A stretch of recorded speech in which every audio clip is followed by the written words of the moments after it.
Well, just want to do kind of a quick update on the Super Bee. Haven't really done a whole lot, but like I've got the grill out here now. I think that was here before. I may or may not have had that out. I got this other lower panel on off of a different car. It's actually chrome. Kind of a cool little add-on thing. So me and my dad were kind of messing around with the paint. Thinking about obviously we're not going to be painting it, but what can we do with the paint that's here? So it's originally the B5 blue color right here, as you can see. Um, so we were thinking, okay, well, maybe we could wet sand it down to that, which we've done a little experimenting with, and I'll show you that in a minute. But the problem with that is this door. This is the only non-original panel on the car. This door was green, as you can see, in a couple little spots, and you can see it kind of bleed through on the top a little bit. So we're thinking, what can we do with the current paint? What can we do for wet sanding it? And we got a bucket of water, and we had a piece of 1500 grit sandpaper, and just kind of went at it a little bit. It doesn't look as good on camera as it does in person, but I mean, this is just smooth as glass. This is kind of what my dad's idea was, which isn't bad. It's actually pretty nice. I mean, you see that's the original kind of B5 down in there, and then there's this darker blue on top.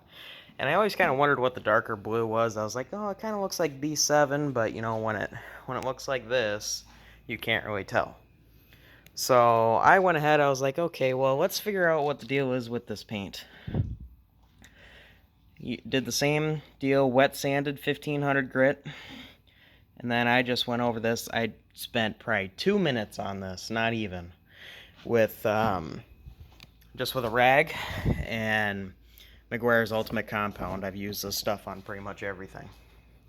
And there are some other products out there that people use, and this is just a quick one-step thing. I mean, you can see this paint has a little bit of depth to it.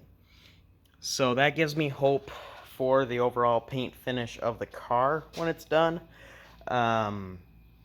Which means I could do the same thing that I did on that lower section there to this door and keep it blue and not worry about burning through to the green a little bit. And we will have some green showing, and that's okay. A little bit there, I don't know, anywhere there's a little chip or a little nick or whatever, and around the mirror there's a little bit, so that's okay. It's not that big of a deal. But the main point, the main kind of takeaway here is it's a good discovery that this paint is still good. The paint underneath is good. The paint on top is good. And we can bring paint that looks like this to look like this. And I did a little compare and contrast with this color. I took a picture of it. I know that's not super ideal, but I took a picture of it and brought it out to the 69 Roadrunner. That's a factory B7 blue car with original paint on it. And I held them side by side, and they are pretty much identical. So that pretty much solves one mystery that I always kind of wondered. This car was B5 blue. Somebody repainted it B7 blue after replacing the door for some reason. This car wasn't hit or anything. It just so happens that they replaced the door. I don't know if this is just a better door than what was on it or whatever the case. You never know. But yeah, I think that's a really, really kind of cool discovery. I figured I'd show you guys. So the plan is I'm going to do this to the entire car pretty much. But what's going to happen is, like around this, these scallops and body lines and tops of the quarters and stuff, we're going to do this. We're going to emphasize, it's going to be a little bit of a patina freak sort of thing, which generally speaking I'm not a huge fan of, and my dad's really not a huge fan of it. But we kind of like the idea on this car since we can make pretty much the whole car shine. And of course there's going to be spots like this where there's a chip and it goes down to metal and there's a little bit of rust. That's not that big of a deal. Not worried about it. But anyways, that's just kind of a quick little update on the 69 Super Bee.